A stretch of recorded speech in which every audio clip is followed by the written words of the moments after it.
الله الصمد الله الصمد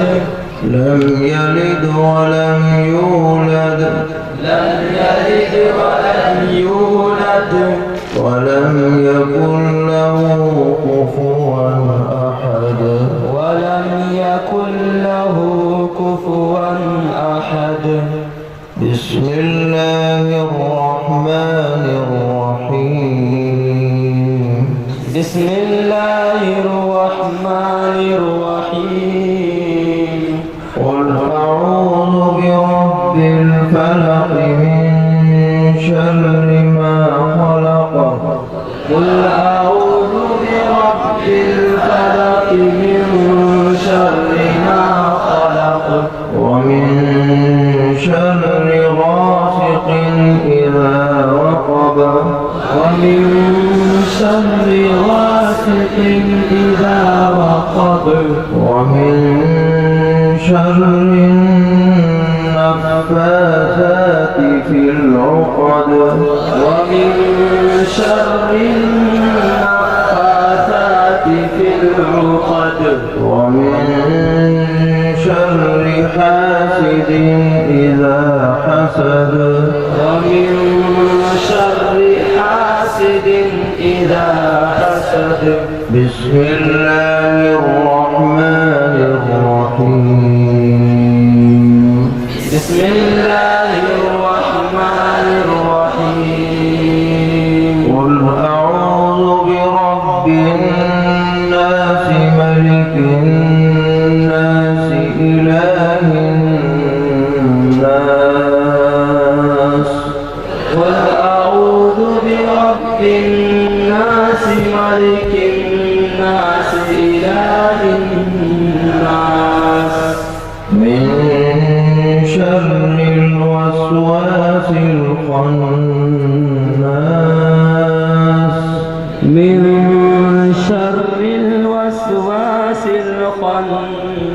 الخناس الذي يوسوس في صدور الناس من الجنة والناس الذي يوسوس في صدور الناس من الجنة والناس بسم الله الرحمن الرحيم بسم الله الرحمن الرحيم الحمد لله رب العالمين الحمد لله رب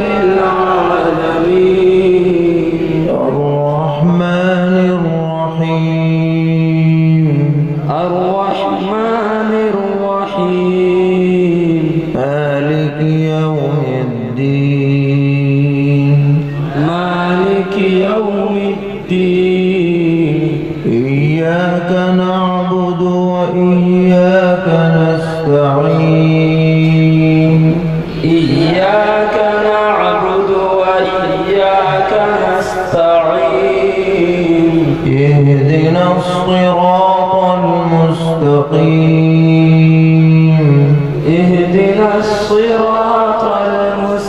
المستقيم صراط الذين أنعمت عليهم صراط الذين أنعمت عليهم غير المغضوب عليهم ولا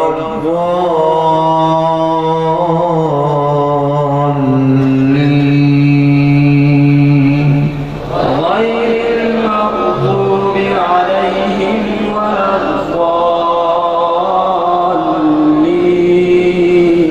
بسم الله الرحمن الرحيم بسم الله الرحمن الرحيم ألف لام ميم ألف لام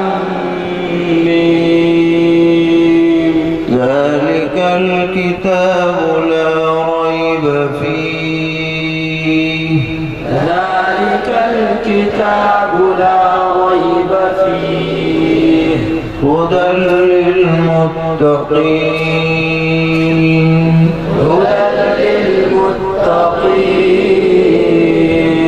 الذين يؤمنون بالغيب ويقيمون الصلاة ومما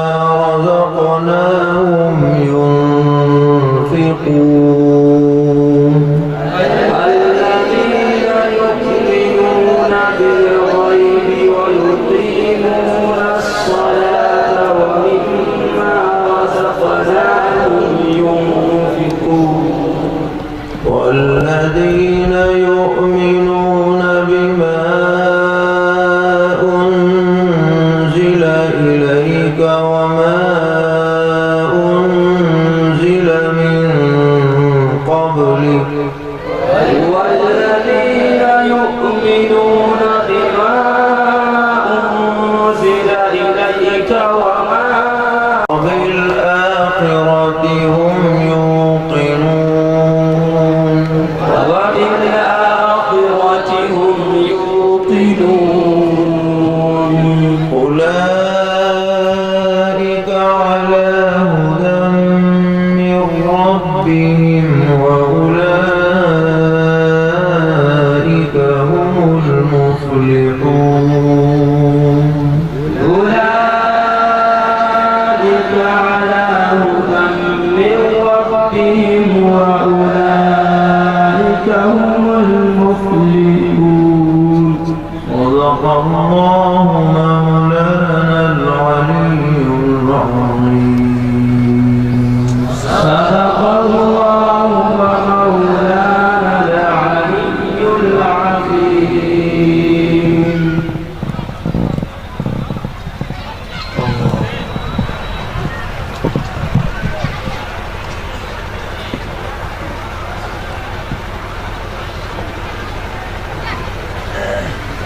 اس آخری درس کے بعد اب انشاءاللہ آپ کے سامنے علی صاحب نوان قاسمی صاحب دعوت برکاتہوں سے اپنے شہنشی پر بیٹھے ہم تمام حضرات سے کہیں گے جناب جنید امجد ابن مفتی خالد حسین قاسمی مصرولیہ، جناب حافظ حذیفہ ابن مفتی عبداللہ اسرائیل قاسمی جمیلہ، حافظ محمد سید الدین بروان، حافظ رحمت اللہ ابن کلام، حافظ محمد سرفراز ابن عبدالحکیم مصرولیہ، حافظ محمد عامر ابن عبد القادر سرونا بہار، حافظ محمد عامر ابن عبد القادر سرونا بہار، حافظ محمد مسرور ابن حافظ محمد رضوان ڈمرہ، حافظ ابن محمد شریف مرحوم برمودر، حافظ جاوید اختر ابن محمد ذاکر کھڑک پنی، حافظ اعمال الدین ابن محمد عاشق جٹیانی، یہ پٹنہ سے آئے ہوئے ہیں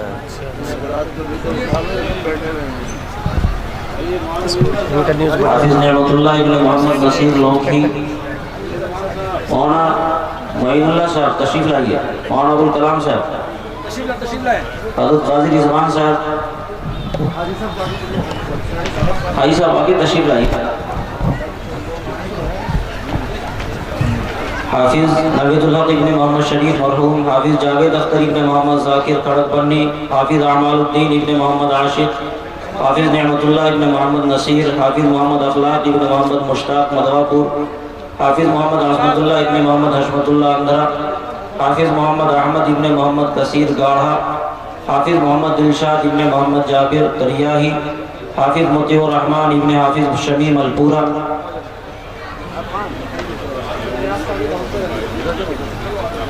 حافظ فرحان ابن محمد اعجاز ڈوکھر،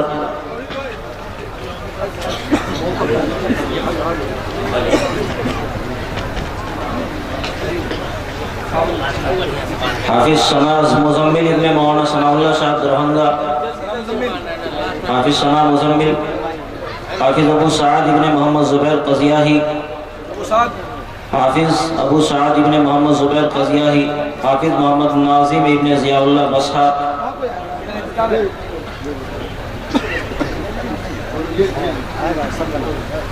حافظ محمد ناظم ابن ضیاء اللہ بصرہ، حافظ مساجد الرحمن ابن محب الرحمن برموتر، حافظ محمد ظفر اقبال ابن مجاہد حدیث پور، حافظ محمد معراج ابن الیاس ڈوکھر، حافظ محمد فرقان ابن رحمت اللہ اندرا، حافظ حفظ الرحمن ابن حافظ شمیم الپورہ، حافظ سمیع الدین ابن سمیع اختر حسن پور،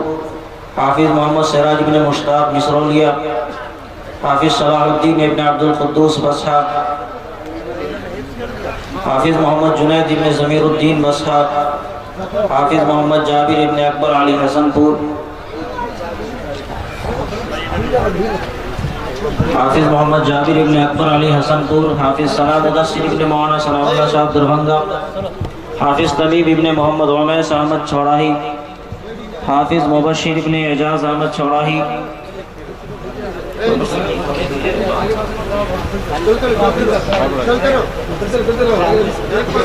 حضرت کے ہاتھ سے ہونے دیجئے، اس کو آگے بڑھا دیا جائے،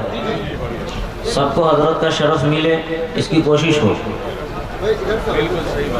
حافظ آصف عارضی ابن مولانا فرقان چھوڑاہی، حضرت کے ہاتھ سے دستار رکھیں، اس کو آگے بڑھا دیں۔ حافظ عبداللہ ابن شفیق اللہ اکھتہ، حافظ عفان ابن مولانا تقی نعمانی زمانیہ،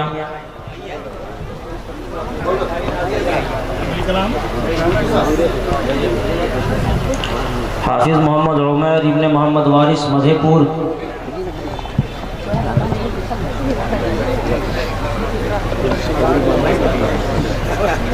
حافظ محمد عمیر ابن محمد وارث مدھے پور، حافظ محمد ارشاد ابن انوار دریاہی، حافظ احسان ابن علاء الدین ڈوکھر، حافظ عاصم نیاز ابن قاری نیاز صاحب چھوڑاہی،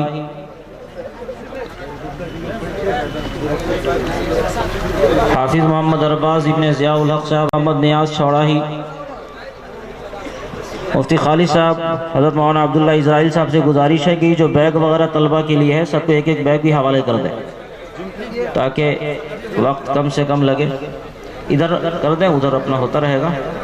آپ حضرات لائن میں لگ جائیں تاکہ کوئی پریشانی نہیں ہو، کوئی مسئلہ نہیں ہے۔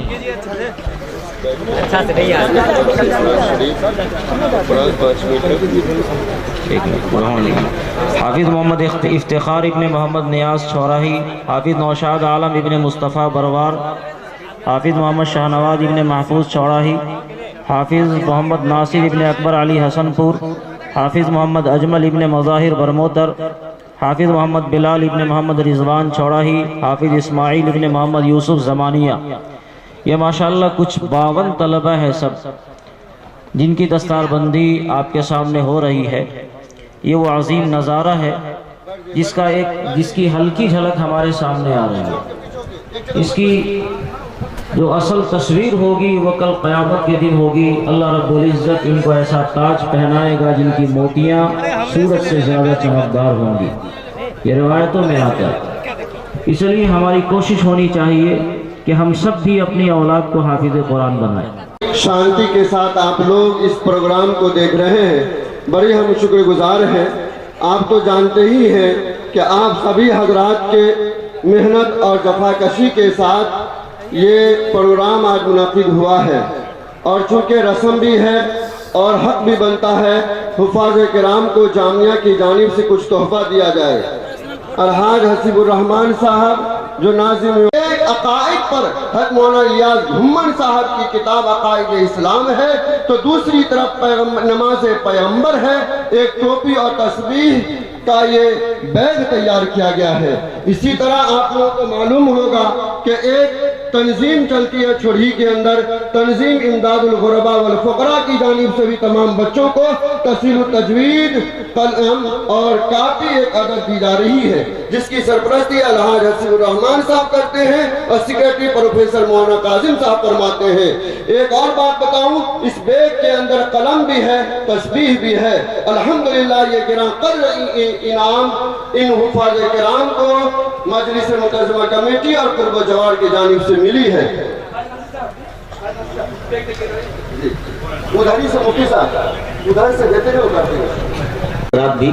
اس میں تعاون فرمائے تاکہ کم سے کم وقت میں ہم کام سے فارغ ہو جائے. ہاں پڑھائیے. آئیے صاحب ادھر تشریف لائیے.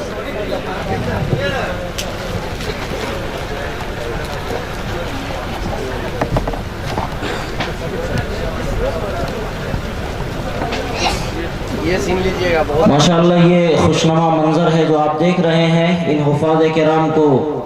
آج نوازا جا رہا ہے, ان کا اعزاز ہو رہا ہے. یہ ایک ہلکی جھلک ہے اس تصویر کی جو کل قیامت کے دن اللہ رب العزت کی طرف سے ہونی ہے. لیکن اس وقت ہمیں یاد رکھنا چاہیے کہ حافظ قرآن کے لیے جو بھی فضیلتیں ہیں یہ اس وقت ہے جب حافظ قرآن اس کو یاد رکھے, اس کے حلال کو حلال جانے, اس کے حرام کو حرام جانے. اس لیے اس وقت یہ پیغام ان کے لیے ہے کہ آپ قرآن کریم کو تا حیات اپنے سینوں میں محفوظ کرنے کی اور اس پر عمل کرنے کی پوری زندگی انشاءاللہ کوشش کریں. ہمارے بیچ حضرت مہمان خصوصی تشریف لائیں. اس سے قبل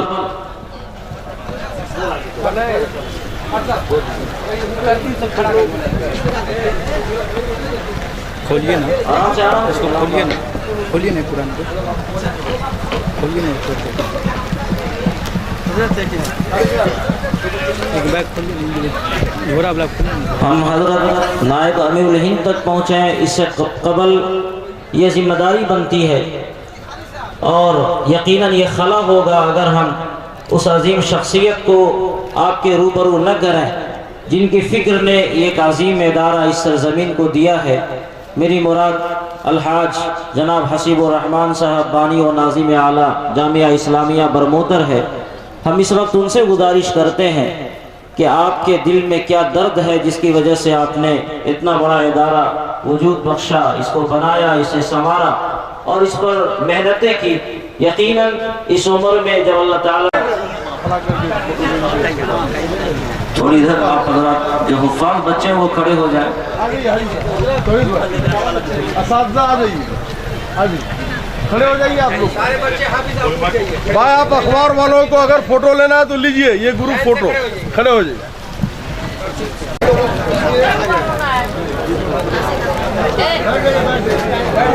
آپ حضرات بیٹھ جائیں, بیٹھ جائیں, بیٹھ جائیں.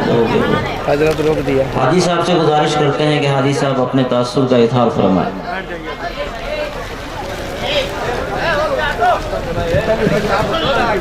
ہو گیا.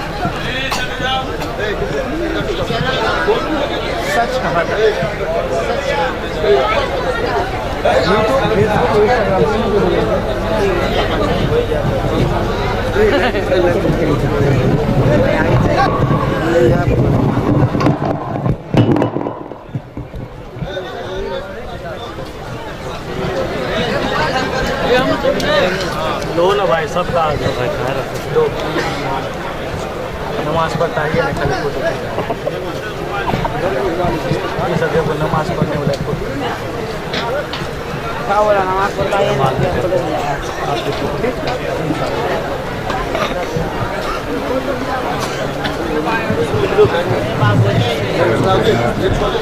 ہے.